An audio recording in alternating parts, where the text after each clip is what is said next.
छोटे छोटे आए, ये टूट के नाभिक जो दो छोटे छोटे हैं ये कौन सी रेंज में आ जाएंगे, 50 से 80 के बीच में, तो ये क्या हो जाएंगे, स्थायी होने लगेंगे। 50 से 80 के बीच में आ जाएंगे तो क्या हो जाएंगे, स्थायी। तो हर बार नाभिक जब टूटेगा तो बंधन ऊर्जा मुक्त होगी, क्योंकि ज्यादा ऊर्जा नष्ट करेगा, अपनी ज्यादा द्रव्यमान शक्ति करेगा, ज्यादा ऊर्जा मुक्त करेगा, तो वो मुक्त हुई ऊर्जा क्या होगी, किस में जाएगी, आपके लिए ऊष्मा के रूप में बाहर निकलेगी। किस में निकलेगी, ऊष्मा। तो जब ये टूटेगा तो ये द्रव्यमान की क्षति करेगा, द्रव्यमान की क्षति से ऊर्जा निकलेगी, वो जो ऊर्जा है हम उस ऊर्जा को क्या बोलेंगे, नाभिकीय ऊर्जा। ठीक है, तो शब्द आया नाभिकीय ऊर्जा। नाभिकीय ऊर्जा शब्द क्या है, समनाभिक। तो जब भी क्या होगा, बड़ा नाभिक टूट के दो छोटे छोटे नाभिक बनाए, बड़ा नाभिक टूट के बड़ा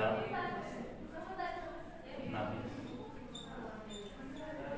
टूट के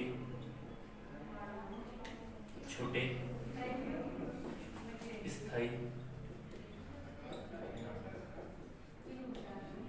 तो ऊर्जा मुक्त होगी, ऊर्जा मुक्त होगी।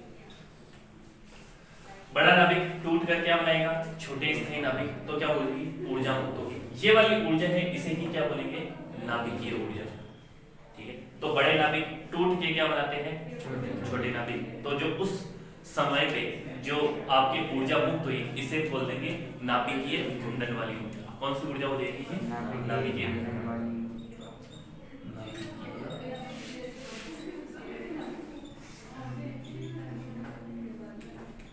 ये वाला काम से नाम हो गया आपके लिए नाभिकीय विखंडन। ठीक है, अब मान लो क्या हो कि दो छोटे छोटे नाभिक इधर के वो जुड़ के क्या बनाए, बड़े नाभिक। दो छोटे छोटे नाभिक स्थायी प्राप्त करने के लिए क्या होगा, बड़ा नाभिक बनाए। मतलब इधर वाले भी अस्थायी है, उधर वाले भी अस्थायी है, इधर वाले भी जुड़ने की कोशिश करेंगे, उधर वाले भी जुड़ने की कोशिश करेंगे, इधर वाले टूटने की कोशिश करेंगे। ये टूट के क्या बनाएंगे, छोटे नाभिक, ये जुड़ के बनाएंगे बड़े नाभिक। तो हाइड्रोजन हाइड्रोजन, ड्यूटेरियम ड्यूटेरियम मिलके क्या बना देगा, एक हीलियम बना देगा। तो जैसे इसने हीलियम बनाया, दो ड्यूटेरियम मिलके क्या बना देंगे, हीलियम। D2O ठीक है ना, D2O समझते हो ना, भारी जल, ठीक है ना, आपने पढ़ा होगा। ठीक है, तो ड्यूटेरियम ड्यूटेरियम क्या मिलके बनाएंगे, हीलियम। तो जब हीलियम बनाएंगे तो हीलियम बड़ा नाभिक हो गया। तो इस वाली प्रोसेस में भी हीलियम के लिए मुक्त ऊर्जा ज्यादा हो जाएगी, हीलियम के लिए मुक्त ऊर्जा। तो इस प्रोसेस में जो आपके काम दो नाभिक जुड़ रहे हैं, जुड़ने को हम बोलेंगे संलयन। तो छोटे नाभिक प्रोसेस से क्या करेंगे, जुड़कर क्या करेंगे, बड़े नाभिक, बड़े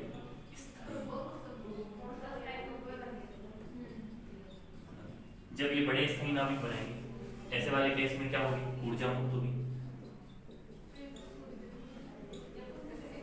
ये ऊर्जा मुक्त हुई, अब ये वाली कौन सी ऊर्जा हो जाएगी, नाभिकीय है। हाँ, दोनों ही केस में मुक्त होगी। क्यों ऊर्जा मुक्त होगी, क्योंकि इनकी बंधन ऊर्जा ज्यादा है, इनकी बंधन ऊर्जा कम है। तो कम बंधन ऊर्जा से ज्यादा बंधन ऊर्जा की तरफ जाओगे तो ऊर्जा तो मुक्त होगी, ऊर्जा मुक्त होगी। तो वो जो जैसे क्या हुआ, वो लड़की थी 40 किलो वाली और वो लड़की थी एक 100 किलो वाली।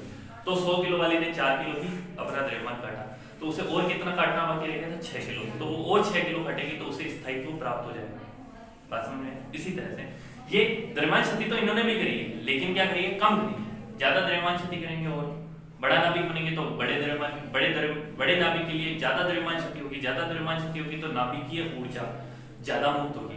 जो आपके मुक्त हुई ऊर्जा, द्रव्यमान शक्ति के कारण जो मुक्त हुई ऊर्जा, वो बंधन ऊर्जा प्रति न्यूक्लियन ज्यादा प्राप्त होगी। ज्यादा प्राप्त होते ही आपके लिए क्या हो जाएगा, ये आपके ज्यादा ऊर्जा मुक्त होना शुरू होगी। मतलब पहले था 1 इलेक्ट्रॉन वोल्ट, अब आ गया 2 इलेक्ट्रॉन वोल्ट, तो एक एक्स्ट्रा आ गया ना। जो ये एक्स्ट्रा वाला है ये और छोड़ना पड़ेगा, और छोड़ेंगे तो क्या हो जाएगा आपके लिए मुक्त हुई ऊर्जा। अब ये मुक्त हुई ऊर्जा ऊष्मा के रूप में है, आप क्या करोगे, ऊष्मा ग्रहण करोगे। ऊष्मा ग्रहण कैसे करोगे, आपने पानी गर्म करवा लोगे, पानी से आप क्या बनाओगे, भाप, भाप से क्या बनाओगे, टरबाइन चलाओगे।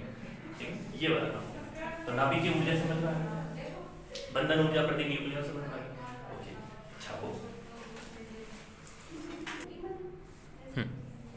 अब देखो, अब है टॉपिक अल्फा कणों का उत्सर्जन। ये तो समझ में आ गया ये क्या हो रहा है, तो छोटा होना चाहता है, बड़ा होना चाहता है। अल्फा कणों का उत्सर्जन पहले तो अल्फा कण क्या होता है? अल्फा कण होता है हीलियम का नाभिक। हीलियम का नाभिक क्या होता है? हीलियम का नाभिक हो गया मतलब He, ये तो हो गया 2, इसका द्रव्यमान संख्या 4 और ये हो गया प्लस का 2। तो इस पे आवेश कितना होता है? प्लस। आवेश हो गया इस पे प्लस 2, आवेश हो गया 2 इलेक्ट्रॉन निकाल देते हैं तो प्लस 2 E के बराबर हो गया। ठीक है, अब इसकी द्रव्यमान संख्या कितनी होगी? 4। द्रव्यमान संख्या क्या होगी? 4। अब कोई भी एलिमेंट है उसमें से अल्फा कण का उत्सर्जन हो जाए। कोई भी एलिमेंट है, कोई भी एलिमेंट ले लिया, ये है Z, ये है A, इसमें से अल्फा कण निकल गया, तो अब जो बचेगा वो अल्फा, तो ये X तो नहीं बचा, कोई नया ही बन गया। और इसमें से निकला क्या है? अल्फा कण निकला। अल्फा में आता है इधर होता है 2 और यहाँ है 4। तो Z में से कितना कम हो जाएगा? 2। और A में से कितना कम हो जाएगा? 4। ठीक है, एग्जांपल ये करते हैं। एग्जांपल जैसे आपने कोई एलिमेंट ले लिया, ये है 25 और यहाँ पे लिखा है 56। 25 और 56, अगर इसमें से अल्फा उत्सर्जन हो जाए, अल्फा उत्सर्जन हो जाए तो 25 में से कितना कम करना है? 2। तो नया एलिमेंट जो भी बनेगा भाई, तो 25 में से 2 गया तो 23, ऊपर 23 में से कितने जाएंगे? 4। 4 से गए तो कितना होगा? यहाँ तक समझ में आ गया? सिंपल है, इजी काम है। ठीक है, अब अल्फा समझ में आ गया। ठीक है, अब इसी तरह से बीटा। बीटा दो प्रकार का होगा। बीटा कणों का उत्सर्जन,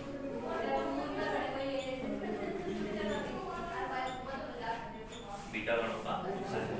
अब बीटा क्या होता है? बीटा दो प्रकार का होगा। पहला तो होगा बीटा नेगेटिव, इसका मतलब है इलेक्ट्रॉन।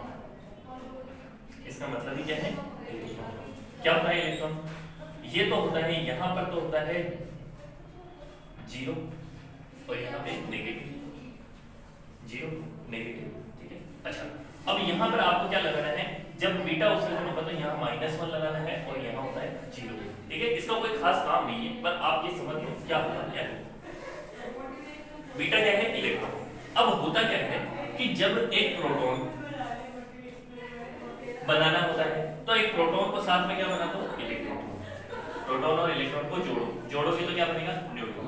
पर यहाँ पे क्या हो रहा है? उल्टा हो रहा है, मतलब कि एक न्यूट्रॉन टूट के क्या बन जाएगा? Proton plus electron. मतलब एक नाभिक है, नाभिक में बैठा बैठा एक न्यूट्रॉन क्या करेगा? बढ़ जाएगा, पढ़ाई क्या करेगा? बढ़ जाएगा, मर के क्या बनाएगा? प्रोटॉन और इलेक्ट्रॉन। पर नाभिक के अंदर जब टूटा, ये कौन टूटा? न्यूट्रॉन। तो क्या बना? प्रोटॉन और इलेक्ट्रॉन। तो प्रोटॉन तो नाभिक में रह सकता था, लेकिन ये इलेक्ट्रॉन नहीं रह सकता था। तो ये नाभिक के अंदर का एक न्यूट्रॉन टूट के क्या बना है? प्रोटॉन, और इसमें से बाहर क्या आ गया है? इलेक्ट्रॉन। तो इलेक्ट्रॉन बाहर आया, तो ये जब बाहर आएगा तो किसी वेग से आएगा, तो इसमें क्या होगा? बीटा कणों का उत्सर्जन। तो हम इसे क्या बोलते हैं? बीटा इलेक्ट्रॉन का उत्सर्जन। तो अब कोई भी एलिमेंट का x, यहाँ क्या लिख दिया मैंने? Z, और यहाँ क्या लिख दिया? Z। अब इसमें से क्या उत्सर्जन कर दिया? बीटा नेगेटिव उत्सर्जन। अब ऐसे वाले केस में देखो, पहले मान लेते हैं 10 प्रोटॉन 10 न्यूट्रॉन। कितने थे?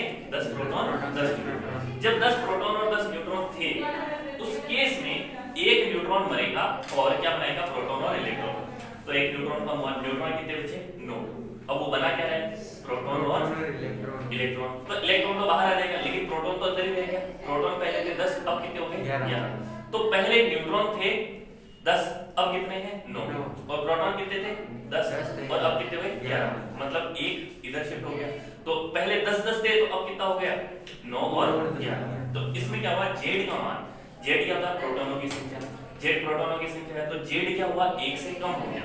तो ये जो नया एलिमेंट बनेगा Y, इसमें Z तो क्या कर दोगे? +1।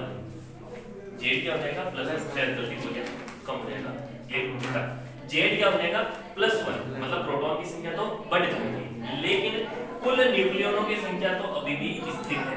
पहले भी कितने थे? 20 थे, अभी भी कितने हैं? 20 है। वापस यहाँ से एक न्यूट्रॉन टूट के क्या बनेगा?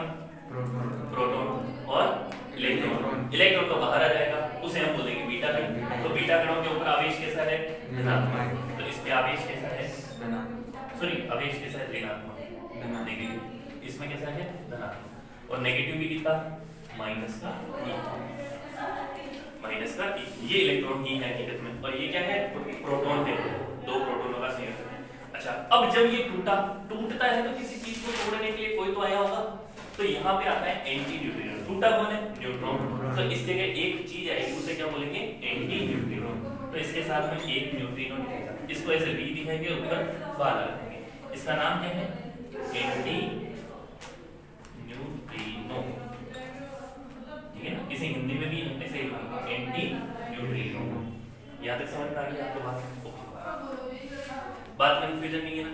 अच्छा, बीटा अगर जब भी निकलेगा तो Z+1 हो जाएगा, एक वैसा वैसे। एग्जांपल के लिए, एग्जांपल जैसे मान लो ये कोई है x, ये ले लिया 25, तो यहाँ ले लिया 56। तो अगर इसमें से बीटा नेगेटिव उत्सर्जन हो जाएगा तो क्या बनेगा? y बनेगा। 25 में क्या कर देंगे? 1 प्लस कर देंगे, तो ये कितना बनेगा? 26 और 56। ठीक है ना, और साथ में क्या निकलेगा? एंटी। ओके,